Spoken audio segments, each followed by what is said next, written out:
Hello friend, स्वागत है आपका अपना यूट्यूब चैनल कॉम्पिटिटिव गाइडर में। कॉम्पिटिटिव गाइडर चैनल के माध्यम से हम लोग बिहार बोर्ड 10वीं कक्षा के हिंदी पुस्तक गोधूली को देख रहे हैं, जिसमें धीमे धीमे आगे बढ़ते हुए आज हम लोग 11वें चैप्टर पर पहुंच चुके हैं। अभी से पहले जो 10 चैप्टर उस चैप्टर का वीडियो अपलोड किया जा चुका है। आप चैनल के प्ले लिस्ट पर जाएँ और सभी वीडियो को देखें, वहाँ से आप लोग अच्छे से प्रिपरेशन कर सकेंगे हिंदी पुस्तक को। तो चलिए आज के वीडियो में हम लोग देखेंगे। जो आज का वीडियो है नौबत खाने में इबादत, और इसके राइटर हैं यतीन्द्र मिश्र। आप लोग ये भी याद रखें कि नौबत खाने में इबादत एक व्यक्ति चित्र है जो बिस्मिल्लाह खां के बारे में यहाँ पे आपको बताया गया है। नौबत खाने में इबादत से संबंधित यहाँ पे महत्वपूर्ण पॉइंट्स आपको बताए जाएंगे। वीडियो पॉज करके आप जो भी इसका नोट्स बताया जाएगा उसको आप अवश्य लिखें, और साथ में यहाँ से जो ऑब्जेक्टिव प्रश्न छाटे जाएंगे उसको भी आप नोट करते हुए चलेंगे, ताकि आपका प्रिपरेशन अच्छे तरीके से हो सके। और जो भी ऑब्जेक्टिव प्रश्न रहेगा उनको आप 2 बार 3 बार रिवीजन कर लेंगे तो हम गारंटी लेते हैं कि आपको हिंदी में 90+ स्कोर से कम आने वाला नहीं है। तो आप इस चैनल पे बने रहे, सभी सब्जेक्ट की तैयारी इस पे आपको कराई जाएगी। तो सबसे पहले प्यारे साथियों, आज हम लोग देख लेते हैं इसके राइटर के बारे में। इसके राइटर जो यतीन्द्र मिश्र हैं, तो इनके बारे में आइए देख लेते हैं। तो यहाँ से हम लोग बढ़ते हैं। देखिए, कहता है कि यतीन्द्र मिश्र का जो जन्म होता है सन 1977 में अयोध्या उत्तर प्रदेश में हुआ है। आप लोग ध्यान रखेंगे यहाँ से कि यतीन्द्र मिश्र जी का जो जन्म हुआ है वह उत्तर प्रदेश में, अयोध्या के उत्तर प्रदेश 1977 में हुआ है। उन्होंने लखनऊ विश्वविद्यालय से हिंदी भाषा और साहित्य में एमए किया है। वे साहित्य, संगीत, सिनेमा, नृत्य और चित्रकला के वे जिज्ञासु अध्येता हैं। आप ध्यान रखेंगे, ये इनके हैबिटेशनल पॉइंट्स है। वे रचनाकार के रूप में मूलतः एक कवि हैं। उनके अब तक के 3 काव्य संग्रह हैं। आप देख सकते हैं, ये तीनों पॉइंट्स आप नोट करेंगे। देखिए, यहाँ से सबसे पहले इनके जन्म को आप नोट करेंगे और इनका जन्म स्थान को लेकर आप यहाँ पे नोट करेंगे। सेकेंड पॉइंट में आपको क्या नोट करना है, इनके हैबिट, इनके जो आदत हैं उनके बारे में आप नोट करेंगे। और इसके बाद आप यहाँ से नोट करेंगे कि उनके 3 काव्य संग्रह, जिनका नाम है यदा कदा अयोध्या तथा अन्य कविता, ये 3 हैं और ड्योढ़ी पर आलाप प्रकाशित हो चुके हैं। ध्यान रखेंगे, कलाओं में उनकी गहरी अभिरुचि है। इसका भी परिणाम है कि उन्होंने प्रख्यात शास्त्रीय गायिका गिरिजा देवी के जीवन और संगीत साधना पर एक पुस्तक गिरिजा लिखी है।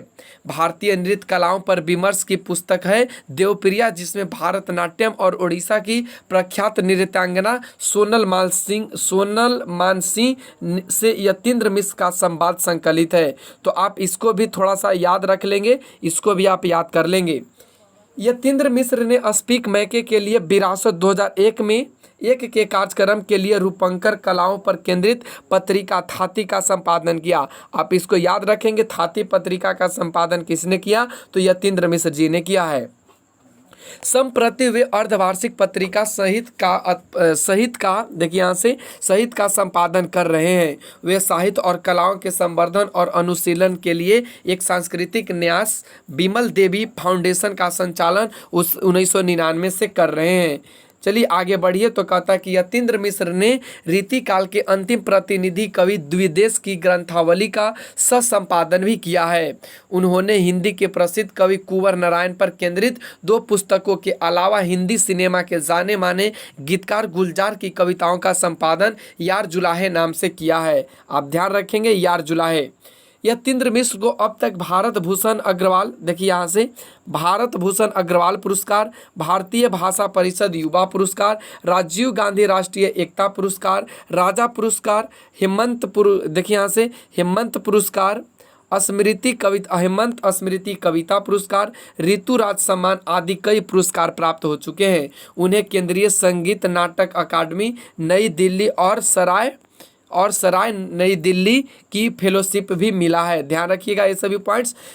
यहाँ से यह पॉइंट्स आपके लिए बहुत इंपॉर्टेंट है, आप इसको नोट करेंगे कि नौबत खाने में इबादत प्रसिद्ध शहनाई वादक भारत रत्न उस्ताद बिस्मिल्लाह खां पर रोचक शैली में लिखा गया व्यक्ति चित्र है। इस पाठ में बिस्मिल्लाह खां का जीवन, उनकी रुचियाँ, अर्तमन की बुनावट, संगीत का साधना आदि गहरे जीवानुराग और संवेदना के साथ प्रकट हुए हैं।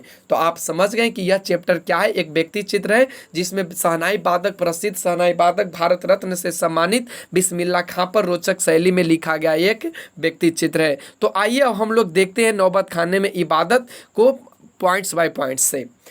कहता सन 1916 से 1922 के आसपास की काशी पंचगंगा घाट स्थित बालाजी मंदिर की ड्योढ़ी का नौबत खाना और नौबत खाने से निकलने वाले मंगल ध्वनि, यह जो पॉइंट्स कहा गया है यह काशी उत्तर प्रदेश की बात है। और वहाँ पे कुछ बालाजी मंदिर नाम के एक मंदिर है जिसे ड्योढ़ी कहा गया। तो ध्यान रखिएगा आप यहाँ पे।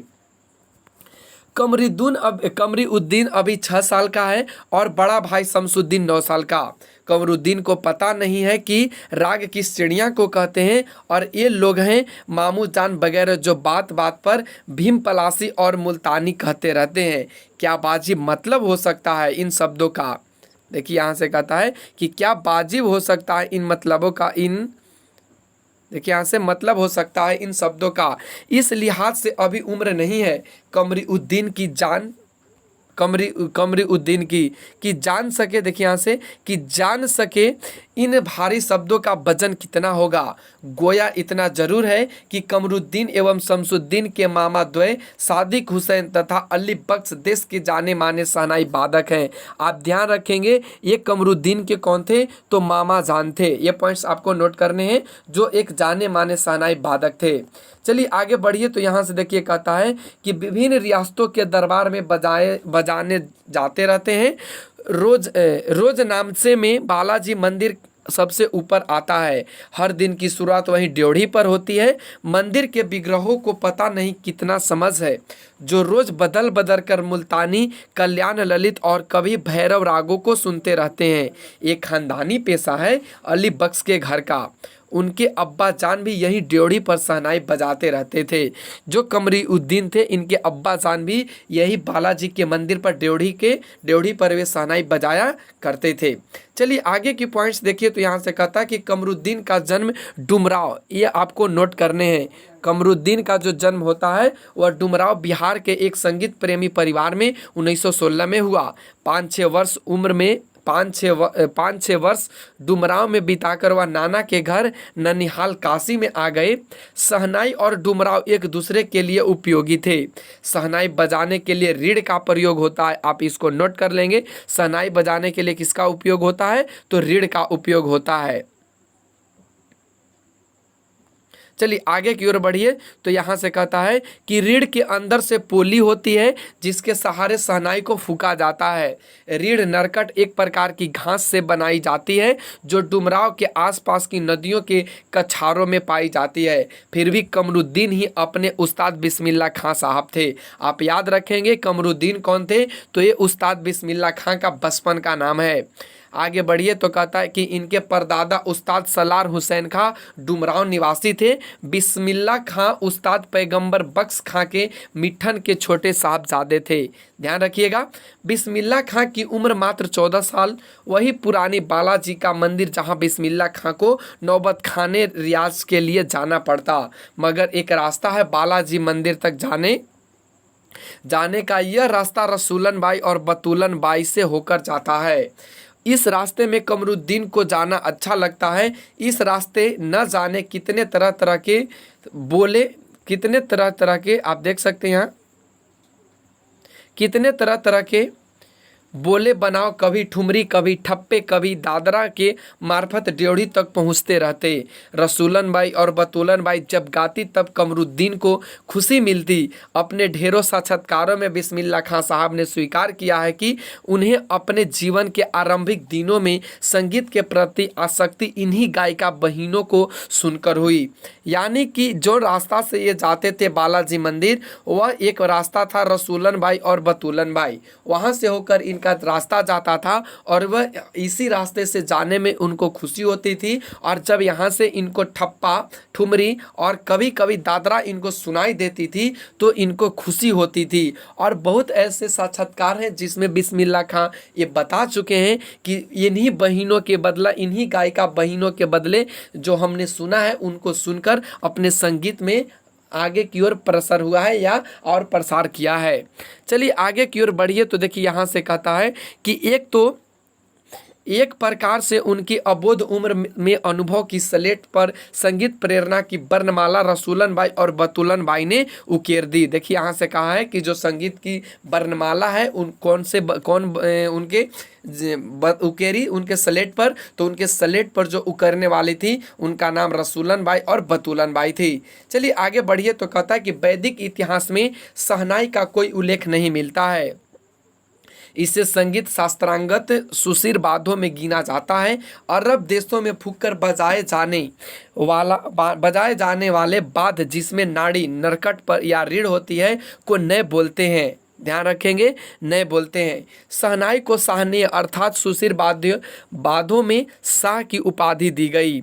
16वीं शताब्दी के उत्तरार्ध के तानसेन के द्वारा रचित बंदिश जो संगीत राग कल्पद्रुम से प्राप्त होती है में शहनाई, मुरली, बंसी, श्रृंगी एवं मूर्छक आदि का वर्णन आया है। ध्यान रखिएगा, ये आपको पॉइंट्स ये आपको रटना नहीं है।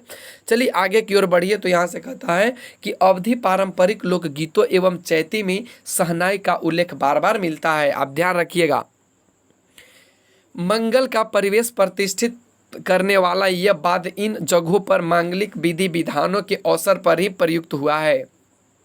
दक्षिण भारत के मंगल वाद्य नागस्वरम की तरह शहनाई प्रभाती की मंगल ध्वनि का संपूरक है। अब ध्यान रखिएगा, शहनाई की इसकी मंगल ध्वनि में नायक बिस्मिल्लाह खां साहब दशकों से सुर मांग रहे हैं। सच्चे सुर की नेमत 5 वक्त वाली नमाज इसी सुर को पाने की प्रार्थना में खर्च हो जाती है।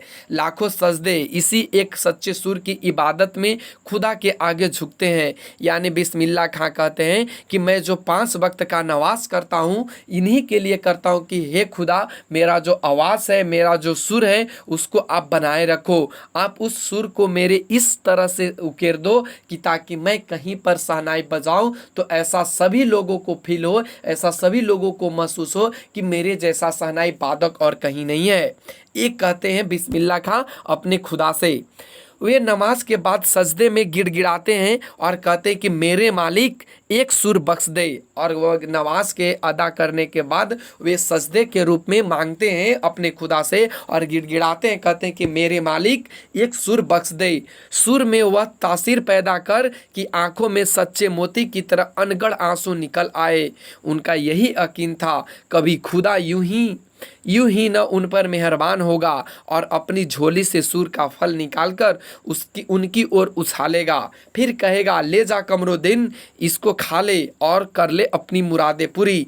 तो ये यहाँ से इनके अपने जीवन के बारे में बताते हैं कि जब भी ये सजदा करते हैं, जब भी ये नमाज अदा करते हैं तो ये अपने सजदा के रूप में, अपने दुआ के रूप में खुदा से यही मांगते हैं कि हे मेरे मालिक, मुझे एक सुर बख्श दे ताकि मैं कहीं भी रहूं, कहीं भी बजाऊं तो ऐसा लगे कि मैं एक अनगढ़ आंसू निकल जाए मेरे सुर को सुनकर सभी के हृदय से। तो और कहते हैं कि और लास्ट में ऐसा कहेंगे कि ले जा कमरुद्दीन, इसको खा ले और कर ले अपनी मुरादें पूरी। ये कौन कहते हैं? बिस्मिल्लाह खां कहते हैं अपने नमाज के अदा के रूप, सजदा के रूप में। आगे बढ़िए तो कहता है कि अपने उहापोह से बचने के लिए हम स्वयं किसी शरण, किसी गुफा को खोजते हैं जहां अपनी दूसरी चिंताओं, दुर्बलताओं को छोड़ सकें और वहां से फिर अपने लिए एक नया तिस्लिम गढ़ सकें। हिरन अपनी ही महक से परेशान पूरे जंगल में उस वरदान को खोजता है जिसकी गमक उसकी में समाई है।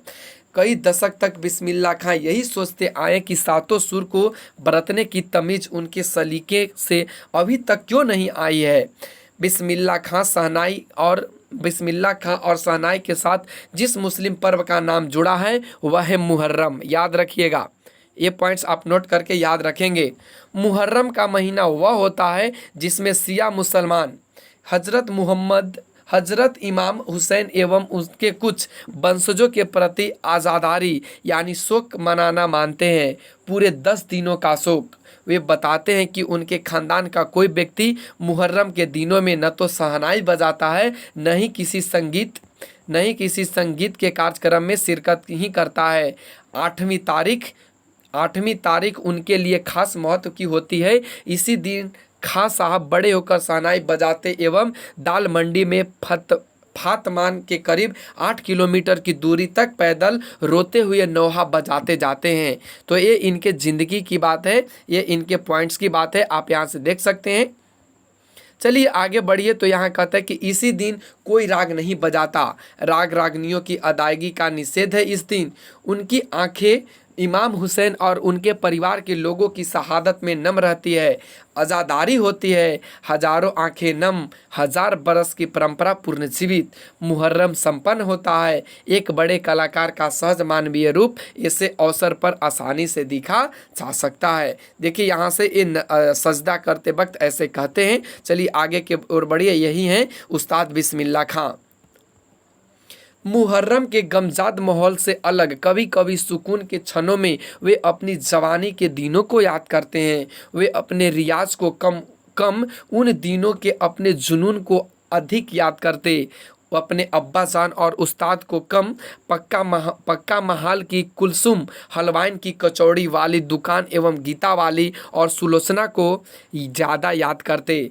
कैसे सुलोचना उनकी पसंदीदा हीरोइन रही थी।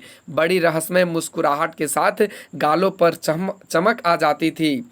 खां साहब की अनुभवी आंखें और जल्द ही खिस से हंस देने की इस वर्षीय कृपा बदअस्तूर कायम रही। यहाँ से आपको यह पॉइंट्स आप नोट कर लेंगे। यहाँ से यह पॉइंट्स आपको नोट करना है कि सुलोचना कौन थी, यह पूछ लिया जाता है। तो सुलोचना उनकी पसंदीदा हीरोइन थी, ध्यान रखिएगा। आगे की ओर बढ़िए। तो यहाँ से देखिए कहता है कि इसी बाल सुलभ हंसी में कई यादें बंद थी। वे जब उनका जिक्र करते तब फिर उसी नरसंगिक आनंद में आंखें चमक उठती। कमरुद्दीन अब सिर्फ 4 साल के रहे होंगे। छुपकर नाना को शहनाई बजाते हुए सुनते थे। रियाज के बाद अपनी जगह से उठकर चले जाएं, तब जाकर ढेरों छोटी बड़ी शहनाइयों की भीड़ में अपने नाना वाली शहनाई ढूंढते और एक एक शहनाई को फेंक कर खारिज करते जाते। सोचते लगता है मीठी वाली शहनाई दादा कहीं और रखते हैं। जब मामू अली बख्श खां जो उस्ताद भी थे शहनाई बजाते हुए सम पर आए तब धड़ से एक पत्थर जमीन पर मारते थे। सम पर आने की तमीज़ उन्हें बचपन में ही आ गई थी, मगर बच्चे को यह नहीं मालूम था कि दादा वाह करके दी जाती है, दाद वाह करके दी जाती है, सिर हिलाकर नहीं, पत्थर पटक कर नहीं। और बचपन के समय फिल्मों के बुखार के बारे में तो पूछना ही क्या। ये कहते हैं अपने जीवन के बारे में जब इनसे व्यक्ति चित्र किया जाता है तो कहते हैं कि जब मैं रियाज करता था ना, तो जब मेरे दादाजी और मेरे नाना जी रियाज करते थे तो मैं बैठकर उनके साथ रियाज करता था, लेकिन जैसे ही वे अपने शहनाई को रख देते थे तो मैं चुपके से शहनाई के भीड़ में जाता था और खोजने की कोशिश करता था कि मीठी वाली शहनाई कौन है जिसमें मीठी आवाज़ निकले। तो आप लोग जान रहे हैं ना, बिना मीठी आवाज़ वाली कोई तो शहनाई होती नहीं है, उसको आप जैसे बजाओगे ना वैसे आवाज़ होगा। तो ये अपने ज़िंदगी में ऐसा जो क्षण आया था उसको इन्होंने बताने की कोशिश की है, और ऐसा सभी बचपन में सभी लोगों को बचपन में ख्याल आती है। चलिए आगे की ओर बढ़िए। तो इसमें यह भी कहा गया है कि बचपन की जो बात है उसमें फिल्मों की दुनिया थोड़ा ज़्यादा देखते हैं लोग, और फिल्मी दुनिया के बारे में ज़्यादा बच्चे सोचते हैं, और इन्होंने भी ऐसा करा है। चलिए आगे की ओर बढ़िए। तो देखिए आगे की ओर बढ़ने पर यहाँ से कहता है कि उस समय 3rd क्लास के लिए 6 पैसे का टिकट मिलता था। कमरुद्दीन 2 पैसे मामू से, 2 पैसे मौसी से और 2 पैसे नानी से लेता था। फिर घंटों लाइन में लगकर टिकट हासिल करते थे। इधर सुलोचना की नई फिल्म सिनेमा हॉल में आई और उधर कमरुद्दीन अपनी कमाई कर चले फिल्म देखने, जो बालाजी मंदिर पर रोज शहनाई बजाने से उन्हें मिलती थी। आगे बढ़िए। तो कहता है कि एक अठन्नी उनको मेहताना मिलता था। उस पर यह शौक जबरदस्त कि सुलोचना की कोई फिल्म न छूटे, और कुलसुम की देसी घी वाली दुकान, वहाँ की संगीतमय कचौड़ी इस तरह, क्योंकि कुलसुम जब कलकलाते घी में कचौड़ी डालती थी, देखिए यहाँ से, तो उस समय छन से उठने वाली खाली आवाज़ ने उन्हें सारे आरोप अवरोध दिखा जाते थे। राम जाने कितने ऐसे कचौड़ी खाई होंगी, मगर इतना तय है कि आपने खां साहब रियाजी और स्वादी दोनों थे। कहते हैं ना कि इनके अट्ठन्नी मेहताना, एक अट्ठन्नी मेहताना मिलता था, और एक अट्ठन्नी जब मेहताना मिलता था तो ये कुछ पैसे को खर्च फिल्म में कर देते थे, और इनको ऐसा आदत हो गया था कि सुलोचना की कोई भी फिल्म इनसे नहीं छूटे। और उसके बाद वे कचौड़ी, जो देसी घी वाली कचौड़ी है ना कुलसुम की, उनको ये कभी नहीं भूलते थे। और इन कहते हैं, इन्होंने बोला है इस व्यक्ति चित्र में कि मैंने बहुत ऐसे कचौड़ी खाई जिसकी कोई गिनती नहीं है। चलिए आगे की ओर बढ़िए तो देखिए यहाँ से कहता है, और इस बात में कोई शक नहीं कि दादा की मीठी शहनाई उनके हाथ लग चुकी थी। अब ये मीठी मीठी आवाज़ अपने शहनाई से निकालना उन्होंने भी शुरू कर दिया था। अब उनके हाथ में अपने दादा की मीठी शहनाई लग चुकी थी। काशी में संगीत आयोजन की एक प्राचीन एवं अद्भुत परंपरा रही। यह आयोजन पिछले कई दशक से संकट मोचन मंदिर में होता आया है। यह मंदिर शहर के दक्षिण में लंका पर स्थित है। वह हनुमान जयंती के अवसर पर यहाँ 5 दिनों तक शास्त्रीय एवं उपशास्त्रीय गायन वादन की उत्कृष्ट सभा होती है। इसमें बिस्मिल्लाह खां अवश्य रहते थे। अपने मजहब के प्रति अत्यधिक समर्पित उस्ताद बिस्मिल्लाह खां की श्रद्धा काशी विश्वनाथ जी के प्रति अपार थी। आप ध्यान रखेंगे, अपने मजहब के प्रति अत्यधिक समर्पित उस्ताद बिस्मिल्लाह खां की श्रद्धा काशी विश्वनाथ जी के प्रति अपार थी। आगे बढ़िए तो वे जब भी काशी से बाहर रहते तब विश्वनाथ एवं बालाजी मंदिर की दिशा की ओर मुँह कर बैठते। थोड़ी देर ही सही, मगर उसी ओर शहनाई का प्याला घुमा दिया जाता और भीतर की आस्था रीढ़ के माध्यम से बसती। खां साहब की एक रीढ़ 15 से 20 मिनट के अंदर गीली हो जाती थी, तब वे दूसरी रीढ़ का इस्तेमाल कर लिया करते थे। आप ये पॉइंट्स को नोट कर लेंगे। चलिए आगे की ओर बढ़िए तो कहते कि अक्सर कहते हैं क्या क्या करें मियाँ, ये काशी छोड़कर कहाँ जाएं, गंगा मैया।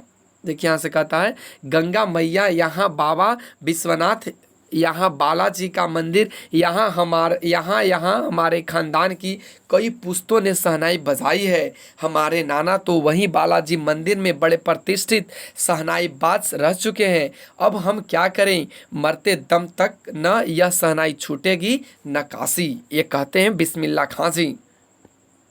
जिस जमीन ने हमें तालीम दी, जहाँ से अदब पाई, वो कहाँ और मिलेगी। शहनाई और काशी से बढ़कर कोई जन्नत नहीं इस धरती पर हमारे लिए। ये बिस्मिल्लाह खां काशी के बारे में और शहनाई के बारे में बड़ाई करते हैं और कहते हैं। आगे की ओर बढ़िए तो देखिए यहाँ से कहा गया है, काशी संस्कृति की पाठशाला है। शास्त्रों के आनंद कानन से प्रतिष्ठित है। काशी में कलाधर हनुमान एवं नृत्य विश्वनाथ हैं।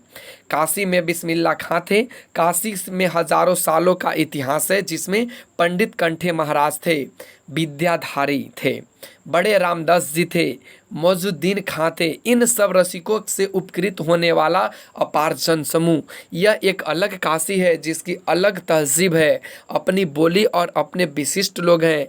इनके अपने उत्सव है, अपना गम है, अपना सेहरा बनना और अपना नौहा।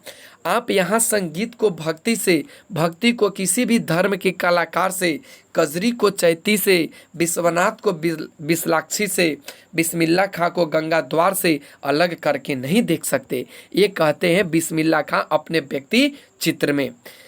आगे बढ़िए तो देखिए यहाँ से कहा गया है कि अक्सर समारोह एवं उत्सवों में दुनिया कहती है ये बिस्मिल्लाह खां है। बिस्मिल्लाह खां का मतलब बिस्मिल्लाह खां की शहनाई है। शहनाई का तात्पर्य बिस्मिल्लाह खां का हाथ है। हाथ से आशय इतना भर के बिस्मिल्लाह खां की फूंक और शहनाई की जादुई आवाज़ असर हमारे सिर चढ़कर बोलने लगता है। शहनाई में सरगम भरा है। खां साहब को ताल मालूम, राग मालूम, ऐसा नहीं कि बेताल जाएंगे। शहनाई में 7 सुर लेकर निकल पड़े। ध्यान रखिएगा, शहनाई में परवरदिगार गंगा मैया उस्ताद की नसीहत लेकर उतर पड़े। बिस्मिल्लाह दुनिया कहती सुभान अल्लाह, 30 पर बिस्मिल्लाह खां कहते अलहम। देखिए यहाँ से अल्हम्दुलिल्लाह, अल्हम्दुलिल्लाह। छोटी छोटी उपज से मिलकर बड़ा आकार बनता है। एक शहनाई का करतब शुरू होने लगता है। बिस्मिल्लाह खां का संसार सुरीला होना शुरू हुआ। फूक में अनजान की तासीर उतरती चली गई। देखते देखते शहनाई 1.5 शतक के साज से 2 शतक का साज बना। साजों की कतार में सरताज हो गई। कमरुद्दीन की शहनाई गूंज उठी। उसी फकीर की दुआ लगी जिसने कमरुद्दीन से कहा था बजा बजा। कहते हैं, इसको आप नोट कर लेंगे, बजा बजा।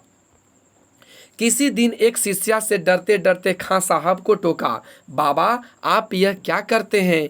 इतनी प्रतिष्ठा है आपकी, अब तो आपको भारत रत्न भी मिल चुका है। यह फटी तहमत ना पहना करें, अच्छा नहीं लगता। जब भी कोई आता है आप इसी फटी तहमत से सबसे मिलते हैं। खास साहब मुस्कुराए और लाड़ से भरकर बोले, धत पगली, ये भारत रत्न हमको सहनैया पे मिला है, लुंगिया पे नहीं।